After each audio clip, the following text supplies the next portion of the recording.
ಯಾವುದೇ ಕಾರಣಕ್ಕೂ ಅಕ್ಷಯ ತೃತೀಯದಂದು ಈ ತಪ್ಪುಗಳನ್ನು ಮಾಡಬೇಡಿ, ಹಣಕಾಸಿನ ಸಮಸ್ಯೆ ಬರಬಹುದು.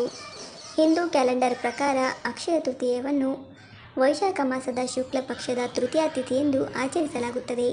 ಅಕ್ಷಯ ತೃತೀಯವನ್ನು ಹಿಂದೂ ಧರ್ಮದಲ್ಲಿ ಬಹಳ ಮುಖ್ಯವೆಂದು ಪರಿಗಣಿಸಲಾಗಿದೆ. ಈ ದಿನ ದಾನ, ಪೂಜೆ, ಜಪ ಮತ್ತು ತಪಸ್ಸು ಮಾಡುವುದು ಅತ್ಯಂತ ಮಂಗಳಕರ. ಈ ದಿನ ಲಕ್ಷ್ಮೀ ದೇವಿಯನ್ನು ಪೂಜಿಸಬೇಕು. ಈ ವರ್ಷ ಅಕ್ಷಯ ತೃತೀಯ ಹಬ್ಬವನ್ನು ಮೇ 10ರಂದು ಆಚರಿಸಲಾಗುತ್ತದೆ. ಈ ದಿನದಂದು ಕೆಲವೊಂದು ತಪ್ಪುಗಳನ್ನು ಮಾಡಬಾರದು, ಇದರಿಂದ ಬಡತನ ಬರಬಹುದು. ಅಕ್ಷಯ ತೃತೀಯದಂದು ಯಾವುದೇ ಕಾರಣಕ್ಕೂ ಮಾಂಸ, ಮದ್ಯವನ್ನು ಸೇವಿಸಬೇಡಿ.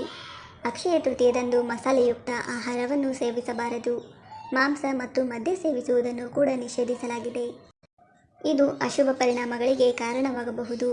ಅಕ್ಷಯ ತೃತೀಯದಂದು ಸಾತ್ವಿಕ ಆಹಾರವನ್ನು ಮಾತ್ರ ಸೇವಿಸಬೇಕು. ಇದು ಮಾನಸಿಕ ಶಾಂತಿಯನ್ನು ಪಡೆಯಲು ಸಹಾಯ ಮಾಡುತ್ತದೆ. ಕೊಳಕನ್ನು ಹರಡಬೇಡಿ. ಅಕ್ಷಯ ತೃತೀಯ ದಿನ ಸಂಪತ್ತಿನ ಅಧಿದೇವತೆಯಾದ ಲಕ್ಷ್ಮೀ ದೇವಿಯನ್ನು ಪೂಜಿಸುವ ಸಂಪ್ರದಾಯವಿದೆ. ಎಲ್ಲಿ ಶುಚಿತ್ವವಿರುತ್ತದೋ ಅಲ್ಲಿ ತಾಯಿ ಲಕ್ಷ್ಮೀ ದೇವಿಯು ನೆಲೆಸುತ್ತಾಳೆ ಎಂಬ ನಂಬಿಕೆ ಇದೆ. ಈ ಕಾರಣಕ್ಕಾಗಿ ಅಕ್ಷಯ ತೃತೀಯ ದಿನದಂದು ಮನೆಯ ಸ್ವಚ್ಛತೆಯ ಬಗ್ಗೆ ಸ್ವಲ್ಪ ಕಾಳಜಿ ವಹಿಸಿ ಮತ್ತು ಕಸವನ್ನು ಹಾಕಬೇಡಿ. ಇನ್ನು ತುಳಸಿ ಎಲೆಗಳನ್ನು ಕೀಳಬಾರದು. ತುಳಸಿ ಗಿಡವನ್ನು ಹಿಂದೂ ಧರ್ಮದಲ್ಲಿ ಪೂಜಿಸಲಾಗುತ್ತದೆ. ಈ ದಿನದಂದು ಭಗವಾನ್ ವಿಷ್ಣುವನ್ನು ಪೂಜಿಸುವುದು ಮಂಗಳಕರವೆಂದು ಪರಿಗಣಿಸಲಾಗಿದೆ. ಈ ಕಾರಣಕ್ಕಾಗಿ ಅಕ್ಷಯ ತೃತೀಯದಂದು ತುಳಸಿ ಎಲೆಗಳನ್ನು ಕೀಳಬಾರದು. ಈ ದಿನ ತುಳಸಿಯನ್ನು ಪೂಜಿಸಬಹುದು ಮತ್ತು ಸಂಜೆ ತುಪ್ಪದ ದೀಪವನ್ನು ಹಚ್ಚಬಹುದು.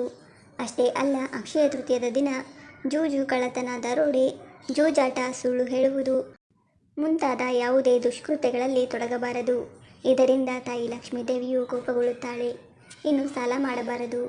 ಅಕ್ಷಯ ತೃತೀಯದ ದಿನದಂದು ಯಾರಿಗೂ ಸಾಲ ಕೊಡಬಾರದು ಹಾಗೂ ಸಾಲವನ್ನು ಪಡೆಯಬಾರದು. ಇದರಿಂದ ಮನೆಯಲ್ಲಿ ಬಡತನ ಬರಬಹುದು. ಸ್ನೇಹಿತರೆ, ಅಕ್ಷಯ ತೃತೀಯ ದಿನದಂದು ಯಾವುದೇ ಕಾರಣಕ್ಕೂ ಈ ಕೆಲಸಗಳನ್ನು ಮಾಡಬೇಡಿ. ವಿಡಿಯೋ ಇಷ್ಟ ಆಗಿದ್ದರೆ ದಯವಿಟ್ಟು ವಿಡಿಯೋವನ್ನು ಲೈಕ್ ಮಾಡಿ. ಹಾಗೆ ನಮ್ಮ ಚಾನಲ್ಗೆ ಸಬ್ಸ್ಕ್ರೈಬ್ ಆಗೋದನ್ನು ಮರಿಬೇಡಿ. ಧನ್ಯವಾದಗಳು.